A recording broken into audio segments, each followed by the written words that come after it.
Joining me now, Utah Congressman Jason Chaffetz. Thanks for joining me tonight, Congressman. Oh, thank you. Congressman, to governors to choose, the spending cuts are the toughest choices you can make. In the Wall Street Journal today, you mentioned one spending item that you're willing to cut, the subsidy for mohair farmers. Would you be willing to eliminate the entire agricultural subsidy program, since that is a purely socialistic program? Well, look, as a sweeping generality, I am not in favor of the subsidies that we're giving for the ag development. Mohair is a very small part of that, $1 million a year, something that has been going on for decades and is unacceptable. I don't like what we do with ethanol, for instance. So as a sweeping generality, yeah, we're going to have to make some tough choices. No. Let's get specific. There is an agriculture subsidy program. Are you willing to zero it out to absolutely nothing? I would like to see us move in that direction. But you're not willing to vote for it. You're willing to talk about moving in that direction. Which agriculture subsidy do you want to preserve? Well, I'm not suggesting that we preserve any necessarily. I want to see the bill and look at everything that's absolutely in it. But Jason, here's the bill. One sentence. Eliminate the agriculture subsidy program. Yes or no vote? I vote yes. Okay? Easy for me. I want to eliminate the whole thing. You? Yes or no? As a sweeping generality, yes. Okay, yes, I do want to cut Thanks those. for joining me on that one. We got a liberal and conservative agreement on that one. Now, the Pentagon wants to eliminate funding for the Joint Strike Fighter alternate engine. The Pentagon opposes it, says it's wasteful. They don't need it. You voted today to preserve that particular piece of wasteful spending. Why do you want to hold on to that piece of wasteful spending? Well, it did pass. I did vote no. There are conflicts in terms of the analysis as to whether or not it's going to save money. But ultimately, we had the GAO, a very independent look at this, say that over the course of time, this would actually save money for the taxpayers. The competition for the parts and whatnot for this engine over the course of decades would actually save us money and also make sure that we have the supply that we need. So I voted no. It passed, but that's the way I voted. Now, you recently flip-flopped on the Patriot Act. You voted to reauthorize elements of the Patriot Act that you voted against last year. One of your constituents, Doug Bayless, reacted to that in the Salt Lake Tribune, saying, as a constituent, I'm disappointed. It's like when the vote doesn't matter, he can have his maverick vote. When it matters, he kowtows to what the party wants. What do you say to your constituents about that flip-flop?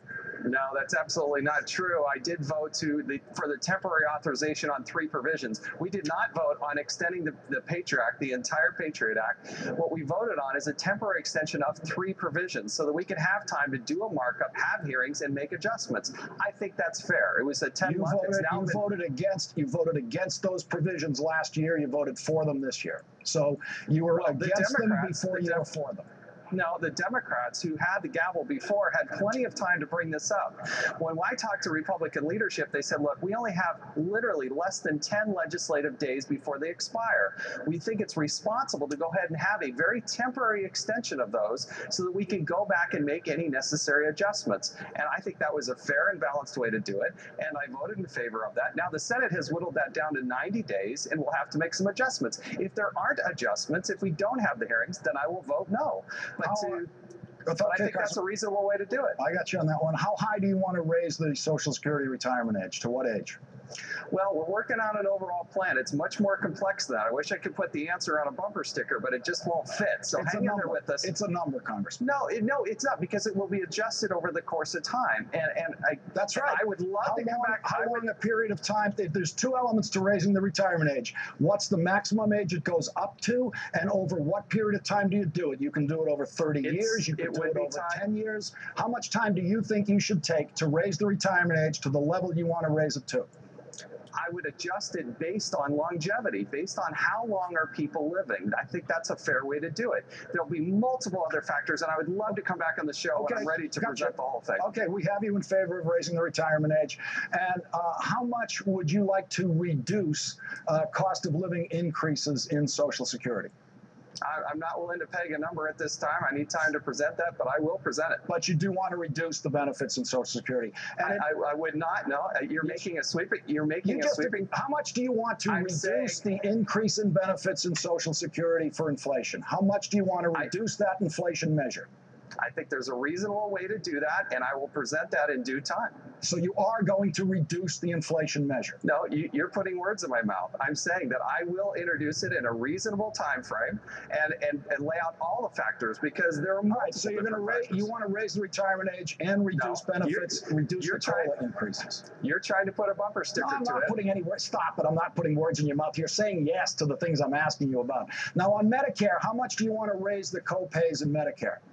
How much more do you want to make beneficiaries pay for Medicare? I have not pegged a number to that. But you do want to do it. You just don't know said that. I didn't say that. No. All right. So you absolutely will not raise the co-pays in Medicare. I didn't say that either. Okay, good. There we are. Just stay on that fence. Now, you're living in your office. You've been living in your office for 2 years now in the House of Representatives? No, I live in Alpine, Utah. That's where my home is. Oh, that's your answer on your tax return, right? Because have you filed on your 2009 tax return, have you filed the equivalent income you have in effect received by illegally living for free in a federal building? I reject the whole premise of what you're saying there.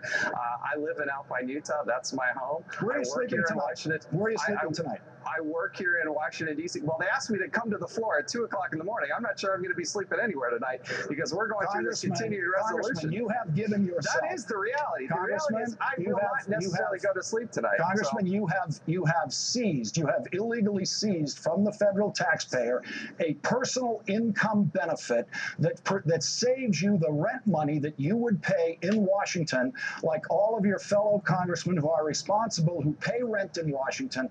How much money do you save by not paying rent in Washington? Would you say you save $20,000 a year off your $175,000 salary?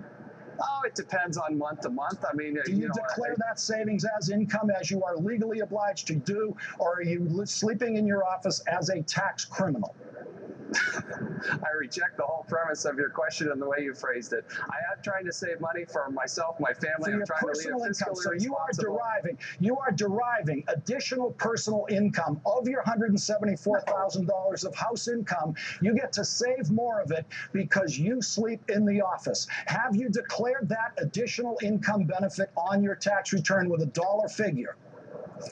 The way you phrase it, absolutely not. I'm trying to be fiscally responsible for my family. I live in Alpine, Utah. It's where my mortgage is. Have you sought an advisory opinion from the IRS that it is a legal tax behavior of yours to not declare that as income?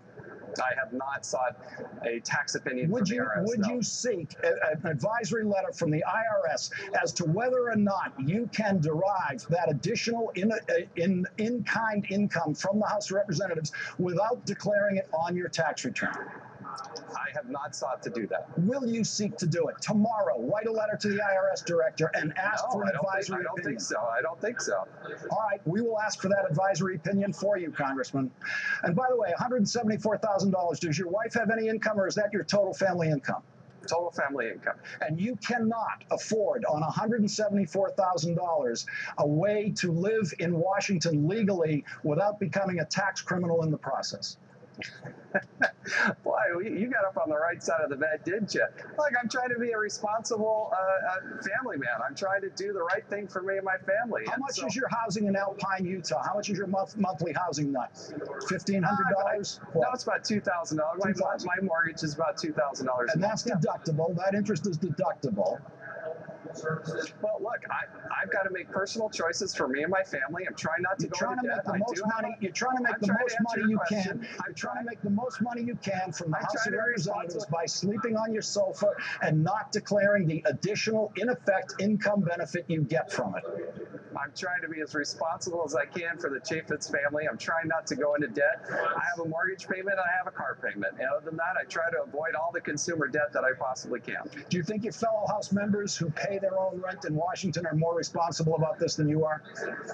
No, they got to make choices for themselves. I'm one of dozens who do what I do, and on both sides of the aisle. And we're just trying to be frugal. Have you checked with any of your colleagues about whether they filed the benefit on their income tax return? I have no.